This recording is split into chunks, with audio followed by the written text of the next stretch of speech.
नमस्कार। बुलेटिन में आपका स्वागत है। मैं हूं आपके साथ जीनत सिद्दीकी। शुरुआत करेंगे खबरों की और सबसे पहले बात करेंगे उत्तरकाशी में आई तबाही की। उससे पहले टिहरी से बड़ी खबर आ रही है। टिहरी के भिलगंगना से खबर है ये, जहां मेड़ गांव में बादल फटने की खबर है। बताया जा रहा है कि बादल फटने के कारण 4 से 5 घरों में मलबा घुस गया है। नेटवर्क की दिक्कत होने की वजह से स्थानीय लोग संपर्क नहीं कर पा रहे हैं। गांव के लिए तहसील प्रशासन रवाना हो चुका है। इस वक्त की बड़ी खबर ये आ रही है। सौरभ, जरा बताइए कि क्या हुआ है। बादल फटा, 4 से 5 घरों को तबाही हुई है और क्या जानकारियां हैं ताजा? मैं आपको बता दूं, टिहरी जिले में लगातार 2 दिनों से बारिश जारी है, जिसके चलते जो सीमांत क्षेत्र भिलंगना है उसका दूरस्थ गांव है मेड़, वहां पर बादल फटने की सूचना प्राप्त हो रही है। और कहीं ना कहीं दूरस्थ क्षेत्र होने के चलते जो नेटवर्क की प्रॉब्लम है उसकी वजह से वहां संपर्क नहीं हो पा रहा है। हालांकि घंटाली से जो राहत टीम है और जो राजस्व प्रशासन और मॉनसून सत्र की शुरुआत आज बेहद ही महत्वपूर्ण दिन। आइए तस्वीरें आपको दिखाते हैं।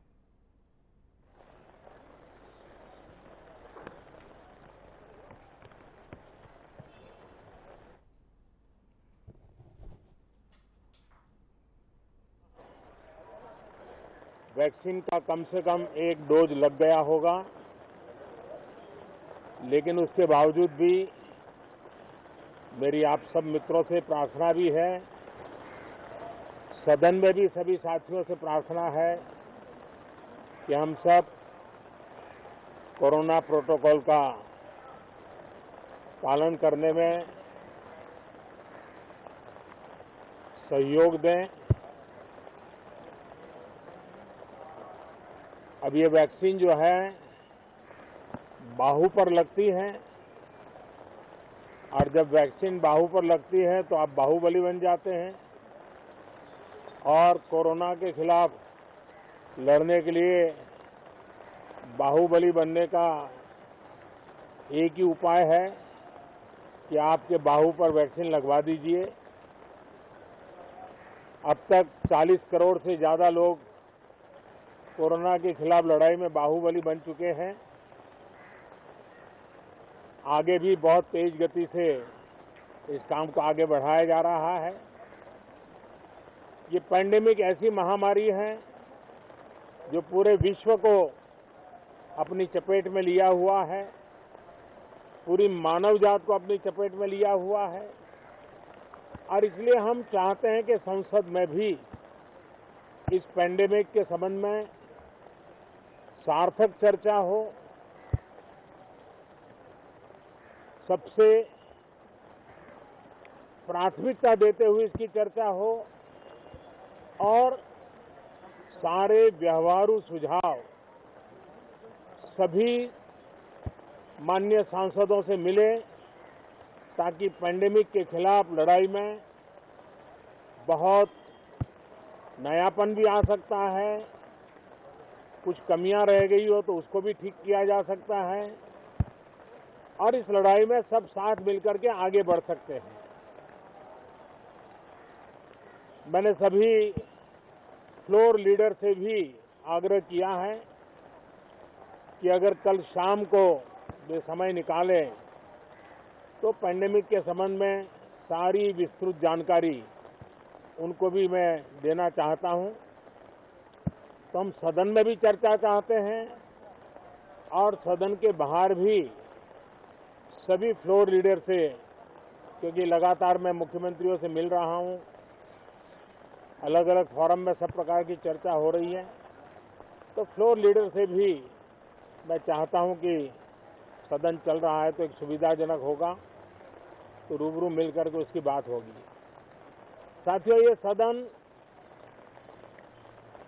परिणामकारी हो, सार्थक चर्चा के लिए समर्पित हो, देश की जनता जो जवाब चाहती है वो जवाब सरकार को देने की पूरी तैयारी है। मैं सभी माननीय सांसदों से, सभी राजनीतिक दलों से आग्रह करूंगा कि वो तीखे से तीखे सवाल पूछें, धारदार सवाल पूछें, लेकिन शांत वातावरण में सरकार को जवाब का मौका भी दें, ताकि जनता जनार्दन के पास सत्य पहुंचाने से लोकतंत्र को भी ताकत मिलती है, जनता का भी विश्वास बढ़ता है और देश की गति भी तेज होती है प्रगति की। साथियों, ये सत्र अंदर की व्यवस्था पहले की तरह नहीं है। सब साथ बैठ करके काम करने वाले हैं, क्योंकि करीब करीब सबका वैक्सीनेशन हो चुका है। मैं फिर एक बार आप सभी साथियों का बहुत बहुत धन्यवाद करता हूं और आपसे भी आग्रह करता हूं, आप खुद को संभालिए और हम सब मिलकर के देश की आशा आकांक्षाओं को पार करने के लिए साथ मिलकर प्रयास करें। बहुत बहुत धन्यवाद साथियों। शुरुआत और प्रधानमंत्री को आपने सुना, उन्होंने कहा वैक्सीन को लेकर, आज एक शब्द का उन्होंने जिक्र किया जिसकी दिन भर चर्चा होने वाली है, वैक्सीन बाहों पर लगती है और आप बाहुबली हो जाते हैं, तो बढ़ चढ़कर वैक्सीन लगवाइए, उन्होंने ये बात कही है और आज इस पर दिन भर चर्चा होगी। जबकि विपक्ष की बात करें तो विपक्ष लगातार इन्हीं विषयों पर सरकार को घेरने की तैयारी कर चुका है, जिसमें आप पेट्रोल डीजल की कीमतों का जिक्र करें, किसान आंदोलन की बात करें, हम महंगाई, सीमा पर चीन की कार्रवाई की बात करें, जैसे कुछ मुद्दे हैं। कोरोना को लेकर, मैनेजमेंट को लेकर सवाल उठाने की बात होती है कि विपक्ष इन मुद्दों को लेकर सरकार को घेरेगा। और आपने देखा कि कल परसों की जो मीटिंग्स रही, तमाम विपक्षी दलों के नेताओं से बातचीत हुई और कोशिश यही है कि वक्त जाया ना करें, सभी मिलकर ये जो संसद का सत्र है जनहितैषी मुद्दों के लिए इस्तेमाल किया जाए। तो ये अपील भी हुई है और आप वैक्सीन लगवाइए, बाहुबली बनिए। और अब बात करते हैं बारिश की। प्रदेश के कई जिलों में लगातार बारिश जारी है। उत्तरकाशी में बादल फटने से मांडो गांव में 2 महिला समेत एक बच्चे की जान चली गई। 3 लोग जख्मी बताए जा रहे हैं। भारी बारिश की वजह से कई घरों में मलबा घुस गया, लोगों को भारी दिक्कतें हो रही हैं। ककड़ाड़ी गांव में 2 मकान को भारी नुकसान हुआ, एक व्यक्ति लापता है। उत्तराखंड में भारी बारिश की वजह से बद्रीनाथ, केदारनाथ, गंगोत्री, यमुनोत्री सभी नेशनल हाईवे बंद है। वहीं मौसम विभाग ने 10 जिलों के लिए ऑरेंज अलर्ट जारी किया है। देहरादून, हरिद्वार, पौड़ी, टिहरी, उत्तरकाशी, चमोली, नैनीताल, उधम सिंह नगर, रुद्रप्रयाग, पिथौरागढ़ तेज बारिश का अलर्ट है। कई इलाकों में आसमानी बिजली के साथ तेज बारिश की आशंका जताई गई है। उत्तरकाशी में आई तबाही के बाद भी डीएम लापरवाही दिखा रहे हैं, ये आरोप लग रहा है उन पे। जिला मुख्यालय से सटा होने के बावजूद डीएम जो है वो उत्तरकाशी सुबह जाकर प्रभावित क्षेत्र का निरीक्षण करने पहुंचे। ये कहा गया, डीएम ने रात को प्रभावित क्षेत्र में जाने की जहमत नहीं उठाई, ये लोगों की नाराजगी है, जबकि वो सुबह आए, ये कहा गया।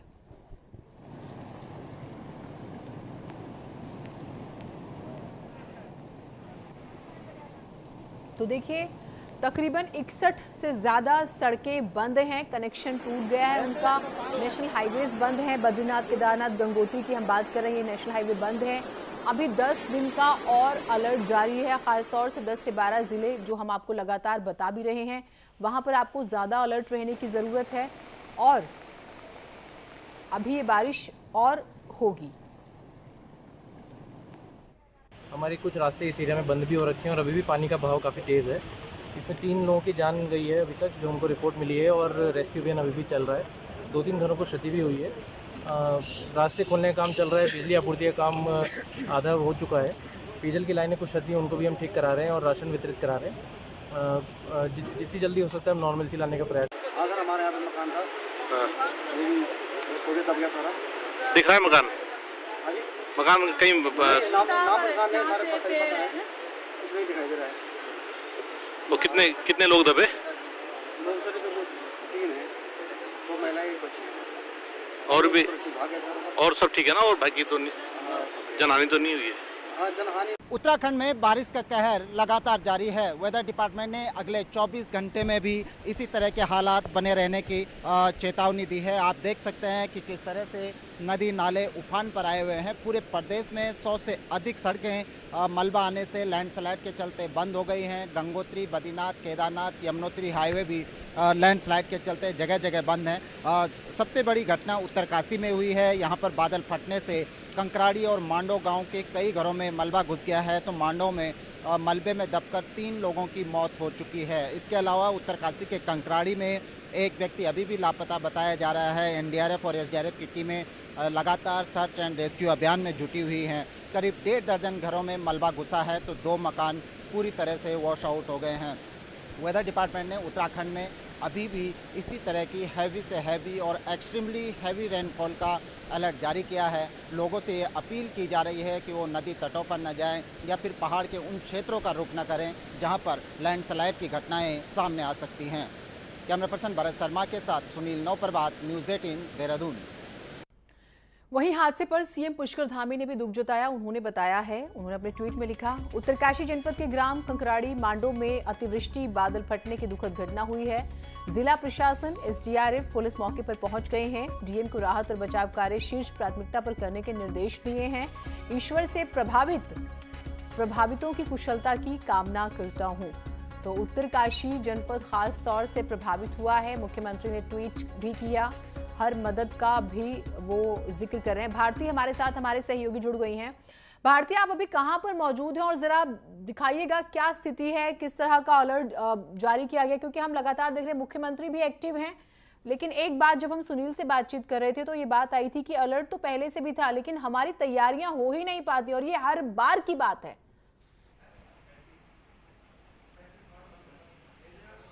बिल्कुल, इस वक्त मैं मौजूद हूँ डिस्ट्रिक्ट के डिजास्टर कंट्रोल रूम में, क्योंकि हमने कोशिश की थी जीनत स्टेट डिजास्टर कंट्रोल रूम में जाने की, लेकिन सचिवालय में जिस तरीके से एंट्री बैन है वहां पर अभी फिलहाल मीडिया को अलाउड नहीं किया जा रहा। लेकिन डिस्ट्रिक्ट में क्या कुछ हाल है वो हम यहाँ पर दिखा देते हैं आपको। ये देखिए आप, किस तरीके से जो भी इंफॉर्मेशन आ रही है सबसे पहले उसको यहाँ पर सुना जा रहा है, नोट डाउन किया जा रहा है, संबंधित विभागों को उसके बारे में जानकारी दी जा रही है ताकि जल्द से जल्द जो ड्रेनेज सिस्टम है उसको वहां पर दुरुस्त किया जा सके, जहां पर भी जल भराव की समस्याएं आई हैं उसको तुरंत ठीक किया जा सके। तो ये जो है इस वक्त आप देखिए किस तरीके से यहाँ पर काम हो रहा है। फिलहाल डेटा कलेक्शन के काम में जुटा हुआ है, क्योंकि देहरादून में भी अगर हम बात करें, देर रात से जिस तरीके से तेज बारिश हुई है वो आज भी यहाँ पर जारी है। सरस्वती विहार बी ब्लॉक में यहाँ पर जल भराव की समस्या हो गई है। इसके अलावा 7 और जगह हैं जीनत जहाँ पर भारी पानी जो है वो लोगों के घरों में घुस गया है। माता मंदिर का इलाका, चंद्रबनी, बसंत विहार, ये वो तमाम इलाके हैं जहां पर फिलहाल नगर निगम की टीम को सूचना दे दी गई है कि वहां पर जाइए, जो दिक्कतें आ रही हैं पेश उनको वहां पर ठीक करवाइए। यानी कि नगर निगम की टीम जो है वो मौके पर पहुंच रही है। कई जगह पर रोड्स भी ब्लॉक हो गई हैं, उनको जो है वो संबंधित विभागों को यहाँ पर बताया जा रहा है। आज के लिए अगर मैं उत्तराखंड के वेदर की बात करूं जीनत, तो अभी ऑरेंज अलर्ट यहाँ पर दिया गया, यानी कि आज भी तेज बारिश की संभावनाएं हैं और कोई दिक्कतें ना आए इसके लिए यहाँ पर जहां जहां पर भी रोड ब्लॉक्स हो रही है, ये निर्देश पहले ही दे दिए गए थे आपदा प्रबंधन विभाग की तरफ से कि वहां पर जेसीबी डिप्यूट्स हो ताकि जो रोड ब्लॉक्स है उनको तुरंत खोला जा सके। ठीक भारती, बेहद ही महत्वपूर्ण जानकारी आपने दी, बहुत शुक्रिया आपका तमाम जानकारियों के लिए। तो आज भी अलर्ट जारी है और अगर आप प्लान कर रहे हैं जाने का तो कोशिश कीजिए कि आप ना जाएं। नैनीताल में भी बारिश ने जनजीवन अस्त व्यस्त कर दिया है। कल रात से ही लगातार हो रही बारिश से जिले की 5 सड़कें बंद हो गई। नैनीताल हल्द्वानी रोड पर रात में पहाड़ी गिरने से सड़क बंद हो गई, जिसको कई घंटों बाद खोला जा सका। हालांकि अब भी रुक रुक कर पत्थर गिर रहे हैं। भीमताल हल्द्वानी सड़क भी बंद है।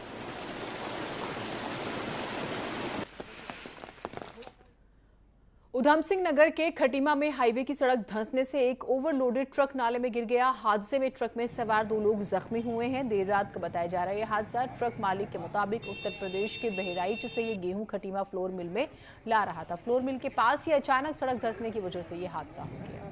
फिलहाल दोनों घायलों को अस्पताल में भर्ती कराया गया है। गेहूं लाद के और इसमें 2 लोग थे। गाड़ी यहाँ पे खड़ी करी, गाड़ी खड़ी करने के बाद में देखा 5-7 मिनट के बाद गाड़ी खंती में गिर गई इसमें नाले में। किसी को दोनों को चोट आ गई, एक की पसली में चोट आई, गुम चोटें काफ़ी आई। खबर हरिद्वार से है, जहां जमालपुर कला में एक प्रॉपर्टी डीलर की हत्या कर दी गई है। बताया जा रहा है कि डीलर की हत्या घर में घुसकर की गई। 45 साल के रविंद्र की हत्या से इलाके में सनसनी है। पुलिस मामले की छानबीन कर रही है। पूरा मामला कनखल थाना क्षेत्र के जमालपुर कला का बताया जा रहा है। खबरें और रहेंगी, एक छोटा सा ब्रेक ले रहे हैं।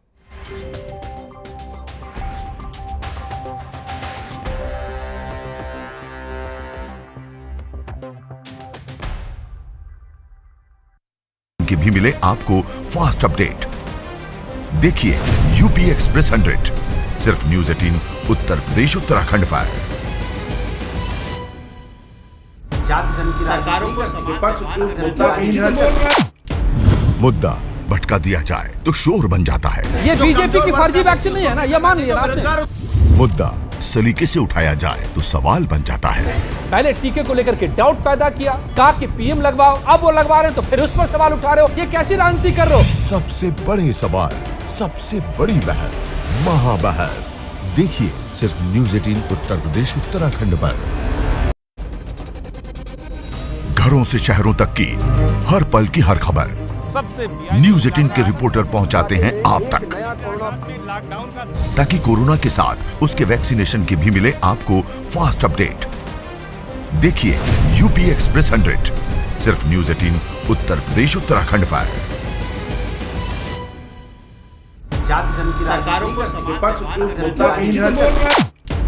मुद्दा भटका दिया जाए तो शोर बन जाता है। ये बीजेपी की फर्जी वैक्सीन नहीं है ना, ये मान लिया आपने। मुद्दा सलीके से उठाया जाए तो सवाल बन जाता है। पहले टीके को लेकर के डाउट पैदा किया, कहा कि पीएम लगवाओ, अब वो लगवा रहे हैं तो फिर उस पर सवाल उठा रहे हो, ये कैसी राजनीति कर रहे हो? सबसे बड़े सवाल, सबसे बड़ी बहस, महाबहस देखिए सिर्फ न्यूज़ 18 उत्तर प्रदेश उत्तराखंड पर। घरों से शहरों तक की हर पल की हर खबर न्यूज़ 18 के रिपोर्टर पहुंचाते हैं आप तक, ताकि कोरोना के साथ उसके वैक्सीनेशन की भी मिले आपको फास्ट अपडेट। देखिए यूपी एक्सप्रेस 100 सिर्फ न्यूज़ 18 उत्तर प्रदेश उत्तराखंड पर।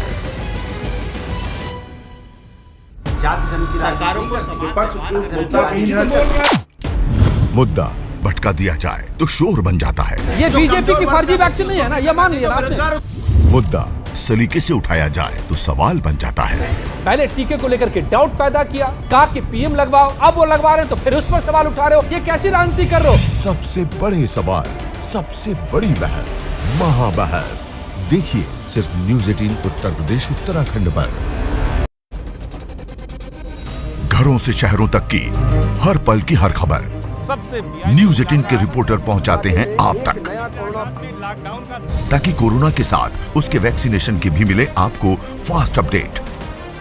देखिए यूपी एक्सप्रेस 100 सिर्फ न्यूज़ 18 उत्तर प्रदेश उत्तराखंड पर।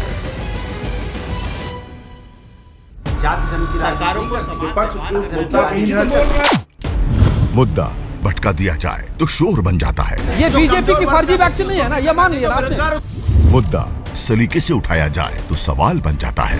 पहले टीके को लेकर के डाउट पैदा किया, कहा कि पीएम लगवाओ, अब वो लगवा रहे हैं तो फिर उस पर सवाल उठा रहे हो, ये कैसी राजनीति कर रहे हो? सबसे बड़े सवाल, सबसे बड़ी बहस, महाबहस देखिए सिर्फ न्यूज़ 18 उत्तर प्रदेश उत्तराखंड पर। घरों से शहरों तक की हर पल की हर खबर न्यूज़ 18 के रिपोर्टर पहुंचाते हैं आप तक, ताकि कोरोना के साथ उसके वैक्सीनेशन की भी मिले आपको फास्ट अपडेट। देखिए यूपी एक्सप्रेस 100 सिर्फ न्यूज़ 18 उत्तर प्रदेश उत्तराखंड पर।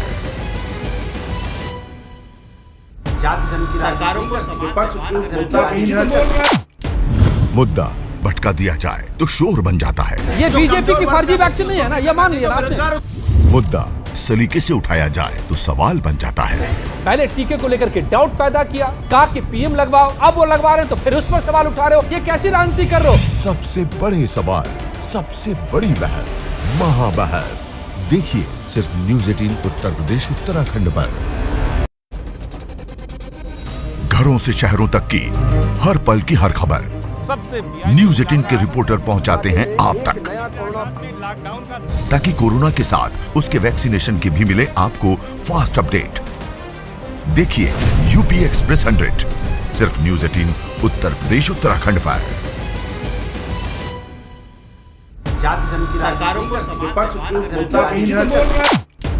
मुद्दा भटका दिया जाए तो शोर बन जाता है। ये बीजेपी की फर्जी वैक्सीन नहीं है ना, ये मान लिया आपने। मुद्दा सलीके से उठाया जाए तो सवाल बन जाता है।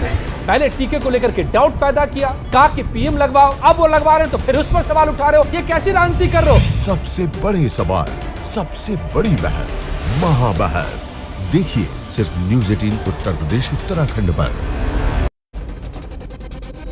घरों से शहरों तक की हर पल की हर खबर न्यूज़ 18 के रिपोर्टर पहुंचाते हैं आप तक,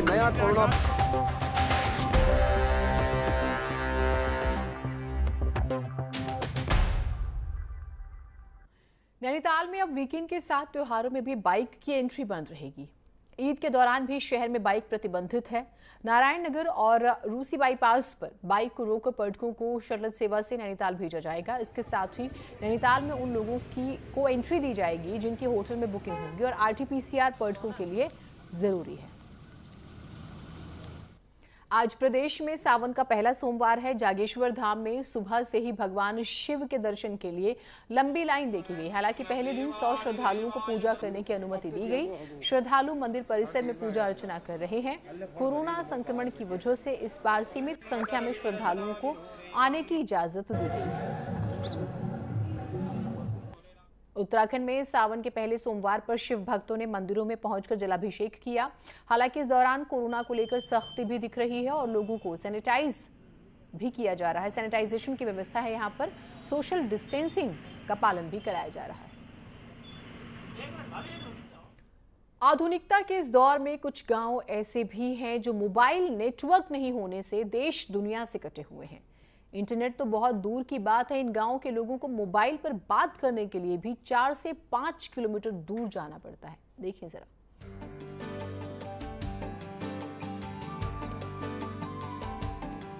नई टिहरी जिला मुख्यालय से करीब 120 किलोमीटर की दूरी पर भारत तिब्बत सीमा पर गंगी गांव बसा है। करीब 150 की आबादी वाले इस गांव में बुनियादी सुविधाओं का अभाव है। 70 साल बाद गंगी तक सड़क तो पहुंची, लेकिन गांव के लोगों को आज भी बिजली का इंतजार है। फिलहाल सोलर लाइटों से इनकी जिंदगी रोशन हो रही है। स्वास्थ्य सुविधाओं के लिए ग्रामीणों को 20 से 40 किलोमीटर दूर घुत्तू और घनसाली जाना पड़ता है। गंगी में कुछ लोगों के पास मोबाइल तो है, लेकिन उन्हें बात करने के लिए 4 से 5 किलोमीटर दूर पहाड़ियों पर जाना पड़ता है। अभी हम पहुंचे हुए टिहरी जिले के सीमांत गांव गंगी में, जो भारत तिब्बत सीमा का लास्ट गांव है। और आधुनिकता के इस दौर में जहां हर तरफ 3G 4G चल रहा है, तो गंगी क्षेत्र में यहाँ पर कोई भी मोबाइल नेटवर्क नहीं है। और यहाँ के लोगों को मोबाइल से अगर बात करनी होती है तो 4 से 5 किलोमीटर दूर जाना पड़ता है। और इंटरनेट की भी यहाँ पर कोई सुविधा नहीं है। और खास तौर पर अगर कोई दिक्कत है, किसी तरह की कोई परेशानी होती है, तो करीब यहाँ से 10 से 12 किलोमीटर दूर इन्हें जाना पड़ता है। बहुत समस्या है। अभी तक गाँव में लाइट नहीं आया, पिछड़ा हुआ क्षेत्र है। यहाँ अगर कोई पेशेंट बीमार हो गया तो हॉस्पिटल भी बहुत दूर है।